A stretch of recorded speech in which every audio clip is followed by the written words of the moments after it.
Hello बच्चों, कैसे हाल चाल है बेटा। पढ़ाई सब मस्त चल रही है कि नहीं। तो बच्चों, हम लोग कॉम्प्लेक्स एनालिसिस के अगले वीडियो पर आ गए हैं बच्चों।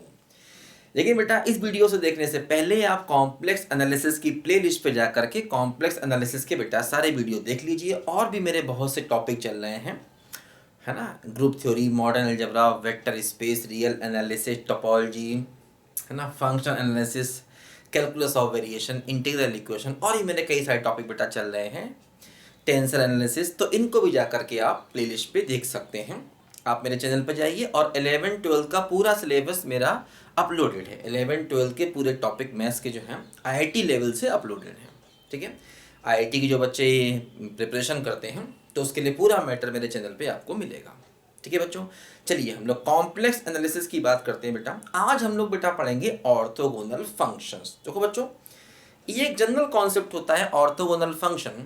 मतलब ये मैथ्स की और भी कई सारी ब्रांचेस में आ जाता है, लेकिन कॉम्प्लेक्स एनालिसिस में क्यों आया उसके पीछे ये वजह होती बेटा। जो u और v होते हैं, जैसे हम लोग एफ जेड लिखते हैं, एफ जेड इक्वल टू क्या होता है, u प्लस आयोटा v, है ना। कॉम्प्लेक्स फंक्शन जो होता है बेटा, ये मैं बता चुका हूँ बेटा आपको कई बार। तो इसमें u और v जो होते हैं बेटा काची रीमन इक्वेशन को सेटिस्फाई करते हैं। तो जो कॉची रीमन इक्वेशन को सेटिस्फाई करते हैं, इसीलिए वो ऑर्थोगोनल सिस्टम भी बनाते हैं। कैसे, ये मैं आपको बताता हूँ। देखो, पहले आखिर हम लोग समझें कि आखिर ऑर्थोगोनल सिस्टम का मतलब क्या होता है। देखो बच्चों, ध्यान दो, यहाँ पर हम लोग आज पढ़ेंगे बच्चों कि ऑर्थोगोनल सिस्टम क्या होता है। ऑर्थोगोनल सिस्टम, ठीक है बच्चों। देखो, जैसे जब दो लाइंस परपेंडिकुलर होती हैं तो उनके बीच का एंगल 90 होता है। ये बात हम जानते हैं, आपने पढ़ा होगा कि मान लो एक लाइन है, दूसरी लाइन है, एक का स्लोप m1 है, एक का स्लोप m2 है। स्लोप जानते हैं ना, m equal to tan theta, slope of line, ठीक है ना। तो जब हम छोटी क्लासेस में पढ़ते हैं कि भाई दो लाइंस परपेंडिकुलर हैं, तो हम कहते हैं कि m1 इंटू m2 की वैल्यू क्या होगी, -1। मतलब उनके स्लोप का प्रोडक्ट क्या होगा बेटा, -1 होगा। लेकिन समझो, अगर मान लो दो कर्व हैं और ये एक दूसरे को 90 पर कट करें, जैसे मान लो ये इसकी टेंजेंट हो गई और ये इसकी टेंजेंट हो गई, तो दो कर्व के बीच का एंगल का मतलब ये होता है कि पॉइंट ऑफ इंटरसेक्शन पर उनकी टेंजेंट के बीच का एंगल, या पॉइंट ऑफ इंटरसेक्शन पर उनके नॉर्मल के बीच के एंगल को भी ले सकते हैं। जनरली हम टेंजेंट के बीच के एंगल को लेते हैं, आप चाहें तो उनके नॉर्मल के बीच के एंगल को भी ले सकते हैं, है ना। तो angle between two curve means angle between their tangent at point of intersection, और angle between their normals at point of intersection, है ना। तो मतलब एंगल बिटवीन टू कर्व्स का मतलब हमेशा ध्यान रखना ये होता है। तो एंगल बिटवीन टू कर्व्स का मतलब क्या हो गया बच्चों, कि angle between their tangents, angle between their tangents at point of intersection, at point of intersection. तो पॉइंट ऑफ इंटरसेक्शन पर आप उनकी टेंजेंट के बीच का एंगल निकाल लो, वही उनके बीच का एंगल होगा। जैसे मान लो अगर ये एंगल 90 हो गया, है ना, जैसे कि मान लो टेंजेंट के बीच का एंगल निकाला और वो 90 हो गया, तो ऐसे केस में हम कर्व्स को बोलते हैं ऑर्थोगोनल कर्व।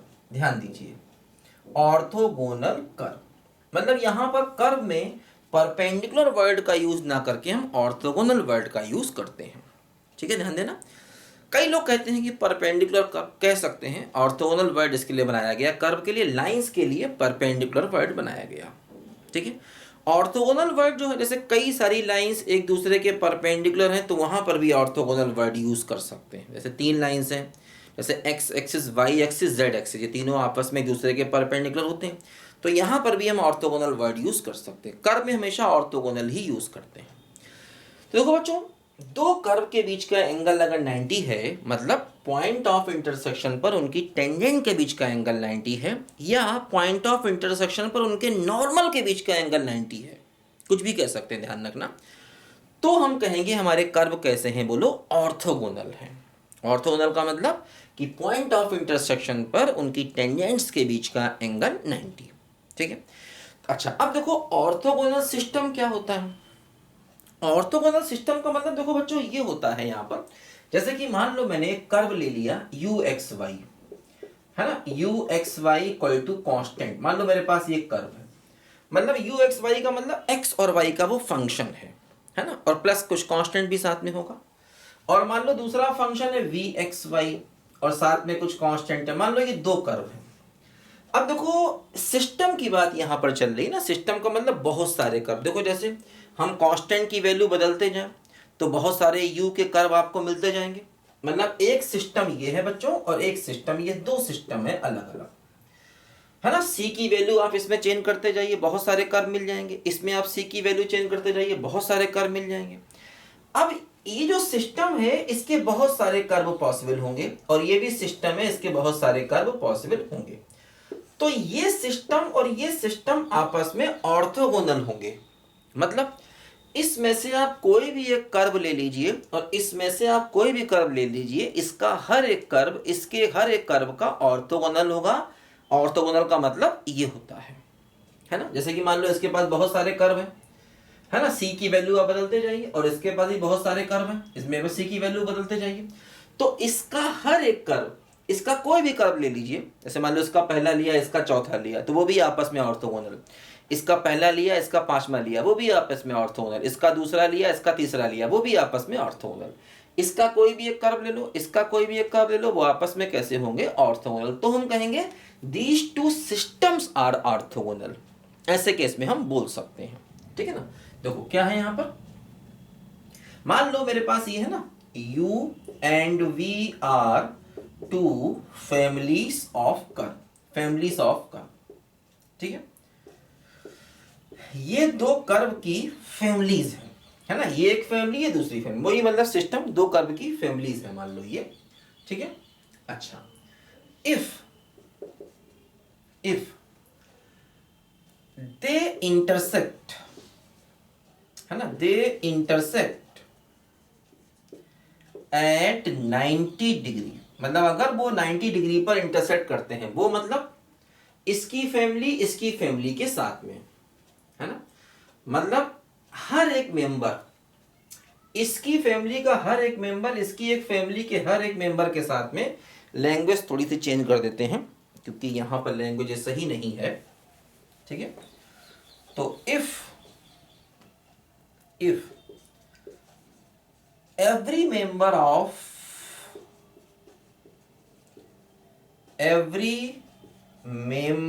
of first, ठीक है, intersect at 90 degree to every member of second, ठीक है, then they are ऑर्थोगोनल। तो हम कहेंगे कि वो दोनों आपस में बच्चों कैसे हैं, ऑर्थोगोनल हैं। मतलब इसका हर एक मेंबर इसके हर एक मेंबर को 90 पर इंटरसेक्ट करता है। क्या लिखा, U and V are two families of curves if every member of first मतलब ये इसका हर एक member intersect at 90 degree to every member of second के हर एक मेंबर को 90 पर कट करता है, देन दे आर ऑर्थोगोनल। तो उनको हम ऑर्थोगोनल यहां पर बच्चों कहते हैं। अच्छा, अब देखो हम लोग क्या करेंगे, कंडीशन निकालेंगे ऑर्थोगोनल होने की। मतलब ये तो हमने भाई अपनी बात को समझाया कि ऑर्थोगोनल क्या होता है। अब हम एक कंडीशन निकालेंगे कि भाई क्या कंडीशन होगी कि ये दोनों सिस्टम आपस में ऑर्थोगोनल होंगे, है ना। तो अब हम बच्चों यहां से एक कंडीशन निकालेंगे ऑर्थोगोनलिटी की, है ना। देखो अब हम यहां से निकालेंगे कंडीशन, ठीक है, कंडीशन ऑफ ऑर्थोगोनैलिटी। ऑर्थोगोनैलिटी की बच्चों हम लोग कंडीशन निकालेंगे कि आखिर ये दोनों सिस्टम ऑर्थोगोनल हैं तो क्या कंडीशन होगी। देखो बच्चों क्या है, जैसे यहां पर ये अपना यू एक्स वाई है, मतलब एक्स और वाई का फंक्शन है, बराबर C1। अच्छा एक बात और ध्यान दो, जैसे कि मैंने बताया था आपको कि दो कर्व अगर आपस में ऑर्थोगोनल हैं तो मतलब उनकी टेंजेंट के बीच का एंगल कितना होगा, 90। तो देखो ध्यान रखना, जैसे इसका मतलब अगर एक की टेंजेंट का स्लोप m1 है, एक का स्लोप m2 है, तो m1 क्या होगा, m1 होता है d/dx, मतलब ये होता है, इसे कहते हैं स्लोप ऑफ टेंजेंट। ठीक है, मतलब जब हम डिफरेंशिएशन करते हैं तो उससे हमें स्लोप ऑफ टेंजेंट मिलता है, ये बात आपको मालूम होगी। लेकिन डिफरेंशिएशन की वैल्यू इस पॉइंट पर निकालनी होती है, मतलब d/dx जो निकलता है ना, वो उसी पॉइंट ऑफ इंटरसेक्शन पे निकलता है, इसे हम कहते हैं slope of tangent. First curve, मान लो ये फर्स्ट कर्व है, तो फर्स्ट कर्व को आपने डिफरेंशिएट किया है ना, मतलब y की वैल्यू आपने यहां से ली फर्स्ट कर्व से और उसको आपने डिफरेंशिएट किया। इसी प्रकार m2 का मतलब फिर वही क्या, dy/dx एट p, और ये क्या हो गया, ये भी स्लोप ऑफ टेंजेंट हो गया सेकेंड कर्व के लिए, है ना। तो अगर इनके बीच का एंगल 90 है तो m1 इंटू m2 की वैल्यू क्या होनी चाहिए, -1 होनी चाहिए, क्योंकि अगर टेंजेंट के बीच का एंगल 90 है तो m1 इंटू m2 कितना होता है, -1 होता है, m को मालूम है। ठीक है भाई, टेंजेंट भी क्या है, दो लाइन ही तो हैं, तो वो भी परपेंडिकुलर होने की कंडीशन को सेटिस्फाई करेंगी। बात समझे बच्चों? तो ये बात यहां पर ध्यान रखो। तो देखो, हमें अगर ये दोनों फैमिलीज आपस में परपेंडिकुलर हैं तो इसके लिए dy/dx निकालना होगा, इसके लिए dy/dx निकालना होगा, है ना। तो पहले हम एक एक को देखो यहां पर करते हैं। इस बात को ध्यान रखो कि m1 का मतलब dy/dx for first curve, m2 का मतलब dy/dx फॉर सेकेंड कर्व। ठीक है, और यहां पर चूंकि एक u है एक v है, तो हम उसी के अकॉर्डिंग dy/dx यहां पर देखो निकालेंगे। देखो इसको मिटा देते हैं सब चीजों को।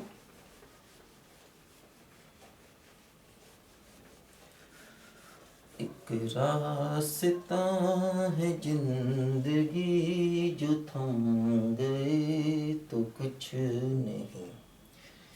देखो बच्चों, मान लो हमारा ये कर्व है अपना क्या, uxy बराबर c1। ठीक है, तो यहां पर मतलब जैसे इसमें m1 ले रहे हैं तो m1 का मतलब होगा du/dx, और यहां पर m2 का मतलब क्या होगा, बोलो, dv/dx। तो वही हमें निकालना है, फिर हम इस कंडीशन को लगा देंगे तो उससे हमें ऑर्थोगोनैलिटी की कंडीशन मिल जाएगी। ठीक है, देखो ध्यान दो। अब जैसे यहां से अगर हम du/dx निकालना चाहते हैं तो हमने कहा ठीक है, दोनों को आप रिस्पेक्ट टू x कर दीजिए डिफरेंशिएट दोनों साइड में, ये तो कांस्टेंट है, इसका हो जाएगा 0। अब देखो u को आपने रिस्पेक्ट टू x कर रहे हैं टोटल डिफरेंशिएशन, और u दो चीजों का फंक्शन है। तो देखो, पार्शियल डिफरेंशिएशन का एक कॉन्सेप्ट होता है, जैसे u x और y दो का फंक्शन है, तो पहले आप u को x के रिस्पेक्ट में पार्शियल करेंगे, फिर x को x के रिस्पेक्ट में टोटल करेंगे। ये बात ध्यान दो, ये बात पहले भी आई है कॉम्प्लेक्स नंबर में कई जगह पर, ये बात आप ध्यान दीजिए। पार्शियल का रूल होता है, हम टोटल कर रहे हैं ना, तो सेकंड वाला टोटल होगा, फर्स्ट वाला पार्शियल। अच्छा, फिर यहां पर फर्स्ट y है, सेकंड, तो y के रिस्पेक्ट में इसको करेंगे पार्शियल, और y को x के रिस्पेक्ट में करेंगे हम लोग टोटल dy/dx। ये पार्शियल डिफरेंशिएशन का बेटा एक रूल होता है, ये हमेशा, जैसे u जो है वो 3 का फंक्शन होता तो एक चीज और बढ़ा देते हैं यहाँ पर, ऐसा हमेशा करते हैं। टोटल करना है तो पहले u को x के रिस्पेक्ट में पार्शियल, x को x के रिस्पेक्ट में टोटल, फिर u को y के रिस्पेक्ट में पार्शियल और y को x के रिस्पेक्ट में टोटल, क्योंकि हमें करना है विद रिस्पेक्ट टू x इसलिए। अच्छा, अब देखो, x की s के रिस्पेक्ट में 1 हो जाएगा, तो डेल u/del x प्लस क्या हो जाएगा, बोलो, डेल u/del y, है ना, और ये 1 हो गया, x का s के रिस्पेक्ट में 1, और ये तो dy/dx ही रहेगा, समझे, dy/dx ही आ गया। अब देखो बच्चों, यहां से हम लोग निकालेंगे क्या, यहां से हम लोग निकालेंगे dy/dx की वैल्यू, तो क्या होगा, ये होगा minus del u/del x upon del u/del y, ये यहां से होगा। ठीक है, इसको उधर ले गए। अब dy/dx का मतलब वही जो डेल u/del x है, यहां पर चूंकि वेरिएबल हम y के रिस्पेक्ट में ले रहे हैं, चलो dy/dx ही रहने दो, मतलब यहां पर वही मतलब है कि dy/dx हमें निकालना होगा दोनों जगह से। ठीक है ना, क्योंकि वो इन टर्म्स ऑफ u जो है पार्शियल आया, तो इसका dy/dx निकाला, सेकंड का dy/dx निकालेंगे, क्योंकि जो वेरिएबल है वो इसमें भी हम x और y के टर्म में ले रहे हैं ना, इसीलिए, है ना भाई। u तो फंक्शन का केवल नाम है ना भाई, जैसे मान लो ये फंक्शन है, हम u ना लिखें, ऐसे लिखें, तो अब इसमें u तो कहीं है ही नहीं ना, u तो केवल उसका नाम है। मान लो ये u है, इसका नाम है u, अब एक्चुअल में u तो कहीं दिखेगा नहीं ना, वहाँ क्या दिखेगा x और y। तो du बाई डी से मतलब है कि फर्स्ट वाले से dy dx, और dv बाई dx से मतलब है कि सेकंड वाले से dy dx। ध्यान रखना भाई, u तो कहीं दिखेगा नहीं ना आपको, ठीक है। मान लो ये लिखा तो इसमें u तो कहीं है ही नहीं। तो इस तरीके से हम dy dx निकालेंगे फर्स्ट वाले से, और सेम मेथड से हम dy dx निकालेंगे बच्चों सेकंड वाले से। बिल्कुल इस तरीके से ही हम लोग dy dx को निकालेंगे, है ना। तो ये हमारा मान लो m1 हो गया, और सिमिलरली करके ये जो अपना ना vxy बराबर c2, सिमिलरली जो सेकंड कर्व है c2, सिमिलरली करके हम यहां पर डायरेक्ट लिख देंगे। सिमिलरली करके देखो बच्चों, यहां पर हम dy dx डायरेक्ट यहां पर लिखेंगे। तो dy dx क्या हो गया, dy dx हो गया माइनस का del v by del x, और divide by del v by del y बराबर क्या हो गया बच्चों, m2 हो गया, है ना। तो सिमिलरली करके देखो हम यहां पर इसको निकाल लेंगे। अब हमें कंडीशन अप्लाई करनी है क्या, ऑर्थोगोनलिटी की। क्या कंडीशन है बच्चों कि m1 इंटू m2 बराबर -1, ठीक है। इसको अप्लाई करेंगे, लिखो जल्दी बच्चों। गाड़ी बुला रही है, सीटी बजा रही है, चलना ही जिंदगी है। ये बच्चों हमने वही अपनी ऑर्थोगोनल होने की कंडीशन अप्लाई कर दी। m1 की देखो वैल्यू ये आई,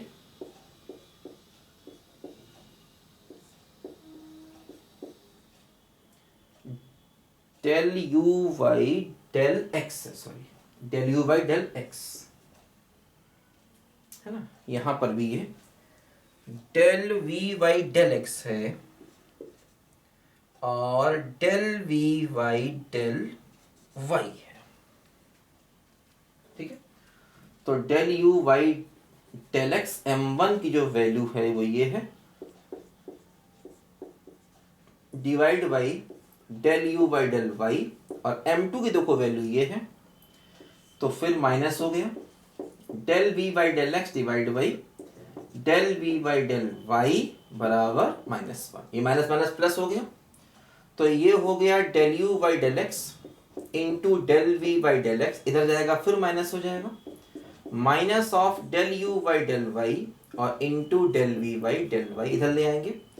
तो del u by del x और del v by del x plus del u by del y और del v by del y बराबर हो जाएगा 0। तो ये बच्चों ऑर्थोगोनलिटी की कंडीशन हो गई है। अगर दो कर्व हमें x और y में दिए जाएं, ये भी एक कर्व है और ये भी एक कर्व है, x और y में है।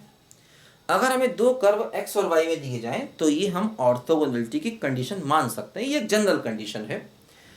अब देखो कॉम्प्लेक्स नंबर में आखिर ये क्यों आया, क्योंकि जब हम एनालिटिक फंक्शन लेते हैं तो उसमें जो u और v होते हैं वो भी इसी कंडीशन को सेटिस्फाई कर देते हैं। तो मतलब कहने का ये हुआ कि अगर फंक्शन एनालिटिक है तो u और y जो होते हैं, जो इनको हम कंजुगेट फंक्शन भी कहते हैं, ये हमेशा ऑर्थोगोनलिटी की कंडीशन को सेटिस्फाई कर देते हैं। मतलब ये हमेशा एक दूसरे के ऑर्थोगोनल होते हैं, इसलिए कॉम्प्लेक्स नंबर में ये हम लोग पढ़ रहे हैं। वैसे ये अपने आप में एक जनरल कॉन्सेप्ट है जो दूसरे मैथ्स में भी, रियल वगैरह में भी, है ना, कैलकुलस वगैरह में भी आ जाता है। देखो जो ध्यान से इसको,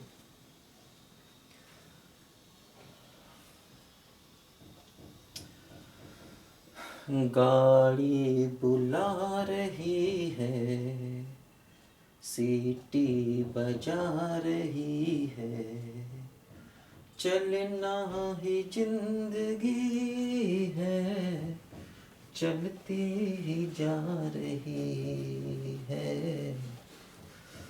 देखो वो रेल बच्चों का खेल, सीखो सबक जवानों, सर पे है वो सीने में आग, लब पे धुआं है जानो, फिर भी ये गा रही है, नगमे सुना रही है, गाड़ी बुला रही है। देखो बच्चों, अब हम लोग समझेंगे ये बात कि मान लीजिए अगर हमारे पास फंक्शन है F Z equal to U plus I V, U क्या होता है एक्स वाई का फंक्शन, और वी बच्चों क्या होता है, ये भी एक्स वाई का फंक्शन होता है। एफ जेड मान लो ये फंक्शन है, और ये फंक्शन कैसा है, मान लो एनालिटिक फंक्शन है। एनालिटिक है तो क्या होगा, कची-रीमन इक्वेशन को ये सेटिस्फाई करेगा। ठीक है बच्चों, तो अगर मान लीजिए ये फंक्शन एनालिटिक है, तो ऐसे केस में जो u फंक्शन है और जो v फंक्शन है, ये दोनों फंक्शंस, ठीक है, ऑर्थोगोनल सिस्टम को फॉर्म करते हैं। फॉर्म एन ऑर्थोगोनल सिस्टम, मतलब ये दोनों के दोनों ऑर्थोगोनल सिस्टम को फॉर्म करते हैं। मतलब अगर हम इसको किसी कांस्टेंट के बराबर कर दें, फॉर एग्जांपल c1, हम इसको ऐसे कर दें u(x,y) बराबर c1, और इसको ऐसे कर दें v(x,y) बराबर c1, मतलब हम c1 को चेंज करते जाएं, तो यहां से बहुत सारे कर्व बन जाएंगे, यहां से बहुत सारे कर्व बन जाएंगे। तो इसके कर्व के आपस में कैसे होंगे, हमेशा परपेंडिकुलर होंगे।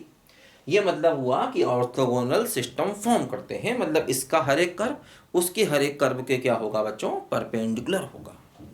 ठीक है, तो ये बात हमको प्रूव करनी है, लेकिन ये सब कुछ तभी होगा जब कैसा होगा, एनालिटिक होगा। ठीक है, अच्छा अब देखो कैसे प्रूव करेंगे, मतलब हमें ये रिजल्ट प्रूव करके लाना है। अगर ये रिजल्ट आ गया तो मतलब ये दोनों सिस्टम कैसे हो गए, आपस में ऑर्थोगोनल हो गए। देखो हम जानते हैं कची-रीमन इक्वेशंस, CR इक्वेशंस, कची-रीमन इक्वेशंस को शॉर्ट में क्या कहते हैं, बोलो CR इक्वेशन, क्योंकि फंक्शन एनालिटिक है।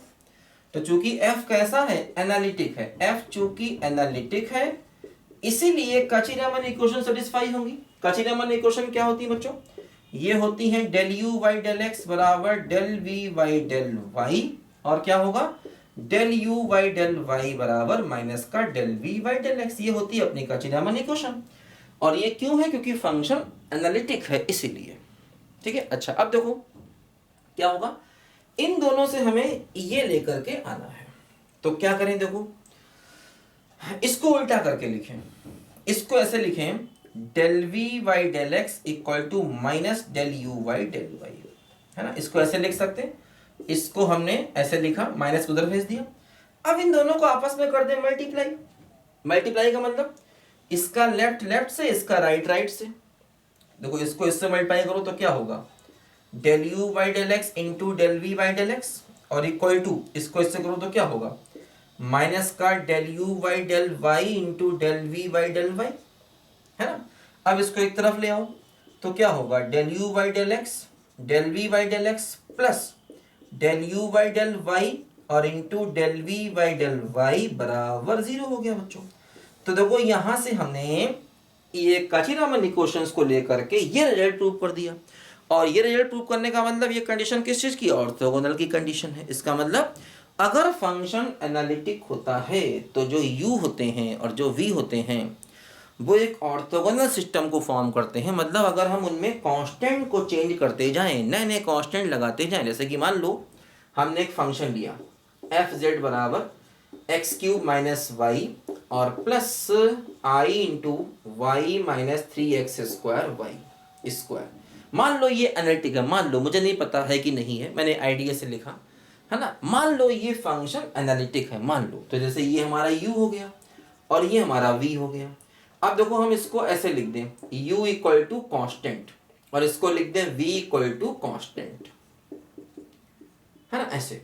तो अब कांस्टेंट को बदलते जाएं, एक सिस्टम ले लें, मान लो c1 की वैल्यू 1 ले लें, फिर c1 की वैल्यू 2 ले लें, फिर c1 की वैल्यू 1/4 ले लें, बहुत सारे सिस्टम मिलेंगे। इसी प्रकार यहाँ पर भी c1 की वैल्यू चेंज करते जाएं, 1 ले लें, 2 ले लें, 4 कुछ भी ले लें।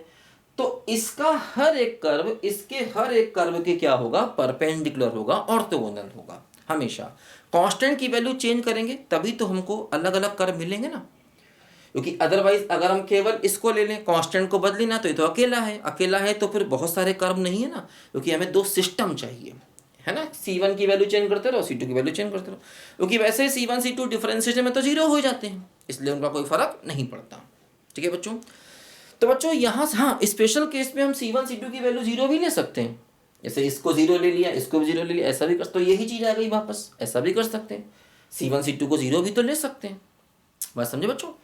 तो इसलिए बच्चों ये हमें पढ़ना पड़ा ऑर्थोगोनल सिस्टम क्या होता है, क्योंकि कॉम्प्लेक्स नंबर में एनालिटिक फंक्शन ऑर्थोगोनल सिस्टम की कंडीशन को पूरी करता है। मतलब यू और वी आपस में कैसे होते हैं बोलो, ऑर्थोगोनल सिस्टम को बच्चों हमेशा फॉर्म करते हैं।